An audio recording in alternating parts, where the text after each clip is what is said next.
Hey folks, Eddie from Totally Wired Guitars here, and the last time that we were here on the channel with this FSR Shell Pink Classic Vibe 60s Jaguar, we were doing a deep dive of the Mastery Bridge, the goated offset bridge that really has no need for an introduction because it has been a go-to bridge upgrade for a lot of offset guitar players over the past almost 20 years that this bridge has been in production.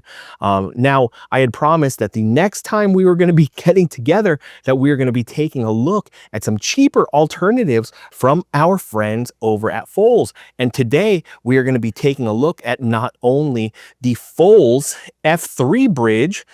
This one here is a titanium saddle version, right? But we're also going to be taking a look at the brand new FOALS F4 bridge. I had this titanium bridge here installed on this Shell Pink Jaguar for the past 2 weeks or so I could give you deeper insight into what I experienced when using these particular bridges. Today, we are going to be comparing them head to head, not only against each other, but also against the Mastery bridge here to let you know whether I think these are actually good options as far as fixed bridges go. Now, before we do anything else, I do want to thank the kind folks over at FOALS for sending both of these to me for review. I do get to keep these, but like with everything else on this channel, I'm always going to be giving you my most candid and honest thoughts. And if I experienced any flaws or shortcomings with these bridge, I'm going to let you know exactly what I ran into as well as potential solutions for any problems that may have come up. So now we're going to quickly switch over to the bench cam so I can give you a closer look at both of these FOALS bridges. So going over some basic specs for the F3 bridge here, this is again a fixed bridge, so very similar in design aesthetic to the Mastery, almost like a combination between a Mastery bridge and a Halon bridge, really. Closer to the Halon bridge in the fact that it has the Telecaster-like setup with the 3 saddles here. This bridge comes with a 52mm string spacing, which is good because that's going to keep your outer E strings away from the edge of the fretboard, and that is the same spec as what you will find on a lot of the premium aftermarket bridges out there. Additionally, like the Mastery, the FOALS also has detachable posts, right? They are kept on by these screws on the top here. And each one of these FOALS bridges comes with its own proprietary thimbles. Now, I had found, because we had installed the Mastery thimbles last time, that the FOALS bridge is actually a drop-in for those. So those Mastery thimbles are the same as pre-2012 American spec thimbles, as well as vintage thimbles. So if you have either a pre-2012 American offset or a vintage one, you are not going to have to swap out and install these proprietary thimbles. Additionally, and I'm not sure why you would do it, but maybe one of your guitars already has the Mastery thimbles installed, those also work perfectly fine. Unfortunately, the posts here, as well as the little screw on top, are not interchangeable with a Mastery bridge, so you cannot just swap out the little screw here. So the F3 bridge does come with 3 different saddle material options. This one here is the titanium or titanium alloy, as I had mentioned before. It also comes in the raw brass, very similar to what we see here with the F4, and it comes as well with aluminum. And if we take a look at their descriptions for the tonal properties of each of these bridges, the titanium is supposed to deliver a brighter, colder tonal response with exceptional note definition, perfect for players seeking a sharp cutting sound, ideal for fast shredding, progressive, or metal styles where clarity under high gain is essential. And indeed, I did experience that when I had this installed over the past 2 weeks, that it just had a really, really clear tone, not too dissimilar, in my personal opinion, to the steel saddles that you will find on an original Jazzmaster or Jaguar bridge. right? Obviously still not as airy, because I do believe that the sound, that kind of shimmering, airy quality that you get from a traditional Jazzmaster or Jaguar bridge is due a lot to the fact that there are no actual saddle slots on here, especially for your bass strings. They really do just sit on top of these threads. And I feel like you get a bit more of a focused sound here. This bridge, I noticed, has a bit of a sharper attack. Now, in comparing to the brass saddle variant of this, which was also featured in that FOALS FJM7 Ultra review that I did, the brass saddles are supposed to emphasize warmth, punchy lows, and ridge mids, giving your instrument a vintage and organic voice, favored by players who want a thicker, more classic tone with a natural resonance that suits blues, rock, and retro-inspired music. And I think that that is overall pretty spot on with regards to any classic raw brass bridge. If you're used to using bridges like a Telly bridge, for example, or even Mustang bridges, a lot of which do come with plated brass saddles, then that is going to be a tone that is very familiar and classic to you. The third option that they have here is a aluminum bridge, or aluminum saddle bridge, which is supposed to produce a modern aggressive sound with enhanced attack and high frequency presence, designed for technical players who demand precision, detail, and note separation, making it a great match for modern rock fusion and expressive solos. Now, FOALS didn't actually send me that particular bridge, so I cannot really speak to that one, but I imagine that their description from their website is probably pretty on point. Now, the one final thing that isn't on FOALS website about their F3 or even F4 bridge is what material the actual base of the bridge as well as the bridge posts are made of, and they told me that these are both made of stainless steel. So I don't know why they omitted that from the website, but I figured I should share that with you all. In case you didn't notice it before, is that much like Telly saddles, this does also feature springs here.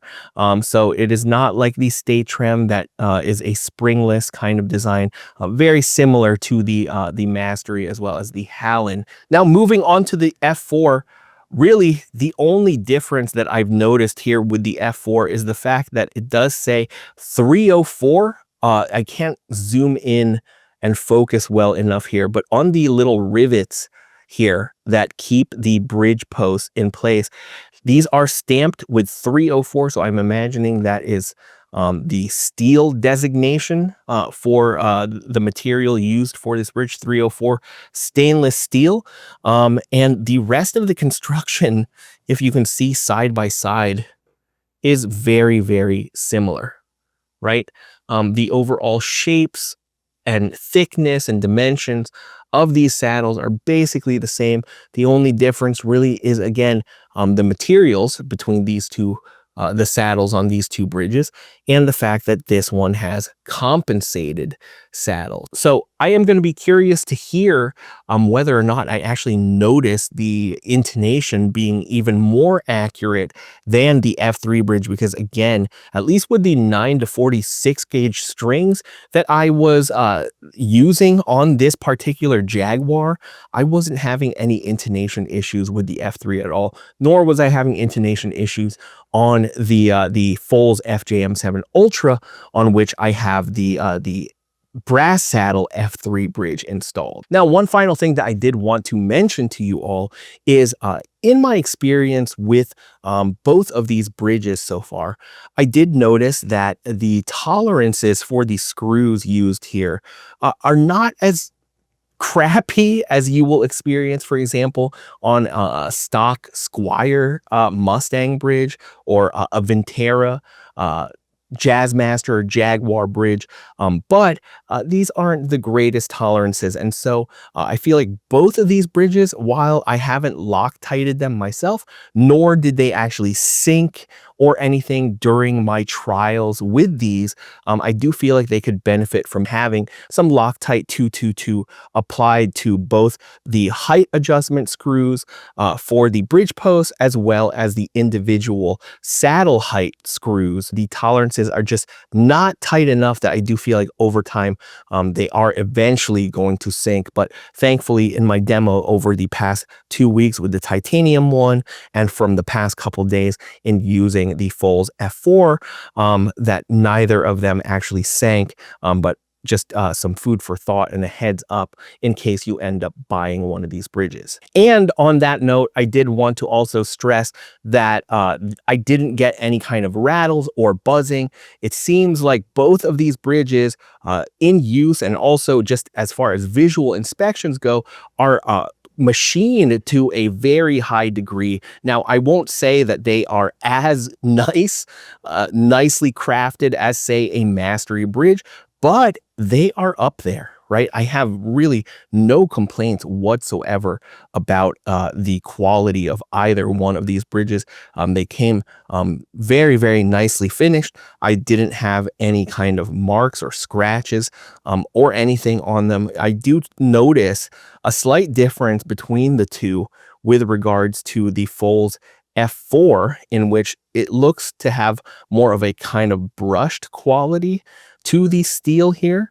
So maybe they are really designating this as a 304 stainless steel bridge, whereas this one is just a more general stainless steel. And because the last time we had installed the Mastery thimbles into the Squire, the process for the extraction of the stock thimbles and the installation of the FOALS thimbles are going to be the same exact thing that we did to the Mastery. So rather than waste additional time doing that again for this FOALS demo, I highly suggest that if you're interested in learning how to do that, to check out the link up here or down in the description to that Mastery bridge installation video, because it will walk you through how to do it step by step. Now, the way that we are going to be demoing these bridges is we are going to be comparing them head to head with the Mastery. So we're going to be doing the Mastery first, and then we are going to be doing the FOALS F4 bridge,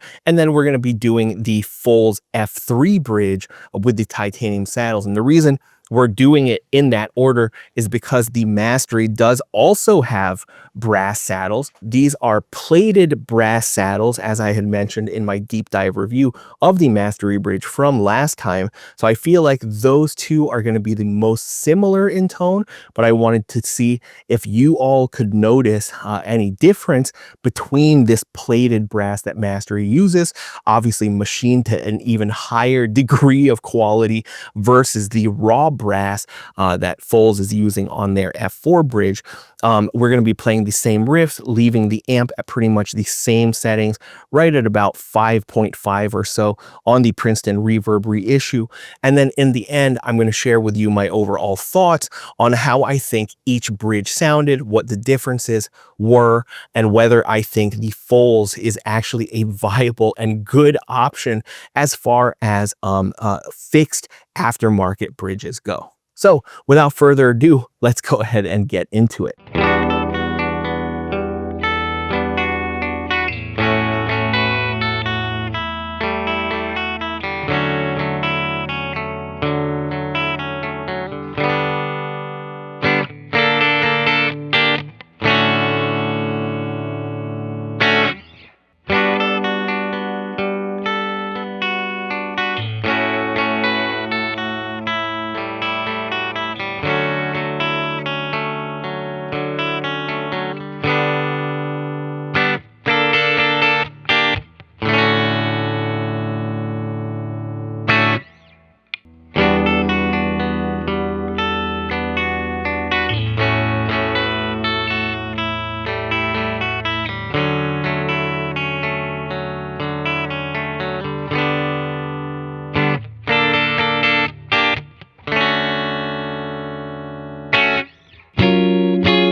All right. So there it is, folks. The FOALS F3 and F4 bridge. I think in summary, they are actually really, really good bridges, especially for the money. Now, the thing that I liked most about these is that they just feel incredibly solid. I'm going to be perfectly honest with you. I'm not going to go ahead and say that these are better than the Mastery Bridge. That has the reputation that it is earned because it has been a tried and true and extensively vetted by offset guitar players, and there is no denying how good of a bridge that one really is. Now, with these, they definitely do get within a stone's throw, I would say, of the Mastery Bridge at a fraction of the price. Now, these bridges, the F3, which I think is the one that I'm going to keep on this particular Jaguar, and the reason why I'm going to keep this one on here is because of the fact that I did think that the titanium here enhanced the tones on this particular guitar. The bridge pickup on these classic vibe Jaguars are really hot in the 11 to 12K output range. The neck pickups are kind of lackluster and a bit muddy, and I do feel like the titanium F3 bridge gave us a bit more of that clarity, that note separation, got rid of some of the mush that I was getting definitely from the stock zinc saddle bridge that this guitar came with, but even more clarity than I was getting from either the Mastery or the FOALS F4 bridge that has the brass saddles. Now, the only other shortcoming I would say that I experienced on this bridge that you may experience if you buy one of these is when you go to lower the bridge, I'm really not feeling any kind of resistance on the screw at all. It's almost like I feel like nothing is happening, and it does get to a certain point where the screw has fully recessed into the post itself, and you actually end up having to push the bridge down because that is how tight of a tolerance we have between the bridge post and the thimbles themselves, that you actually have to push that down to get it to sit and be actually decked against the pick guard. So that is not ideal. It's not great to not have that kind of tactile feedback. It's there when you are raising the bridge and you can feel that bit of resistance. It may be no big deal for you, but just something that I wanted to share with you that I noticed when installing both the FOALS F3 as well as the FOALS F4 bridge. Now, with regards to the sound and feel of the F4 bridge here, I do think that this was really nice. I really dug the raw brass saddle tone. Again, as far as feel between these two bridges, I wasn't really noticing that much of a difference. The construction between both is nearly identical. As I had mentioned before, I was getting similar amounts of sustain from both of these bridges. And it was surprising to me because I feel like, at least in that one riff, when I let these ring out, that it was actually the Mastery that ended up having the least amount of sustain among the three. And I do wonder, the Mastery does have a lot of moving parts on it, but as far as the overall like resonance and feel and vibrations that I'm getting through the body with all three of the bridges, I do feel like that they are pretty similar across the board. So that is quite a feat, especially for a bridge that FOALS is making here that is under $100. Now, one place where I did notice a bit of a difference with regards to feel is that I did feel that the strings felt the most loose on the compensated brass saddle F4 bridge, and that is because you can notice that because of that compensation, these saddles are not as wide and deep as the saddles on our Mastery bridge, which is really well known for having basically the deepest saddles that you can get. And one of the reasons why people like to get these is because you can rock something like a set of 9s or even 8s and play hard as hell, and so long as it's set up right, your strings aren't going to be going anywhere with a Mastery. I imagine maybe if I had a harder playing style that maybe, just maybe, I might be able to knock these strings out of the FOALS F4 bridge, but I didn't experience it personally. So definitely let me know if you end up getting one of these and you were able to do that. But in using very light gauge strings like these 9s, it didn't happen at all with the F4 in my experience. Now, the F3 bridge, by comparison to that one, you can see does have a bit deeper saddles across the board, more similar, I would say, to the saddle slot depth that you might find on something like a Halon bridge. So this, I think you would have a very hard time knocking strings out of these saddles, and maybe another one of the reasons why I decided to go with the titanium F3 bridge as my final choice for what's going to be living on this particular Jag. So to wrap up, do I think the FOALS F3 and F4 bridges are worth it? The FOALS F3 right now on their website, at least for this titanium saddle version, is $83.99. The FOALS F4 bridge is $89.99. The Mastery bridge, if you are not getting their proprietary thimbles, is $200. If you want to get the M1 kit with the thimbles, it's $220, and then with shipping, at least here to New York, it's usually about 18 bucks. They don't charge tax, so it comes to about $240 overall. So for the price of one M1 Mastery kit, you basically could get 3 FOALS F3 bridges, and that is seriously crazy work on behalf of FOALS to be providing a bridge of this caliber at that sub-$100 price point, because I do not think that there are any fixed bridge options that are this good at that price that you can really find anywhere. I really do think that the FOALS ones knocked it out of the park, especially at their price. Now, if you're interested in picking up one of these FOALS bridges for yourself, or even one of the FOALS offset guitars like the FJM7 Ultra that I had raved about, you can save an additional 5% by using the discount code link that I have in the description below. Thank you to FOALS for hooking me up with that to give to all of you, and it definitely helps the channel if you use that link and that discount code, because it kicks back a bit of a commission and helps me continue to make videos just like this one. Anyway, I think that is going to do it for this video. I hope you found it enjoyable as well as informative, especially if you have been curious about these FOALS F3 and F4 bridges. If you picked one of these up, or if you bought one of the FOALS guitars that already has one of these installed stock, definitely let me know down in the comments what your overall experience has been with these, and if you would recommend them, and what your thoughts are, especially if you have compared it against more premium bridges like the Mastery. And as always, if you haven't already, please hit that like and subscribe button, as well as the notification bell, to be notified of new videos as soon as they drop. And don't forget to follow Totally Wired Guitars for more offset guitars modding tips.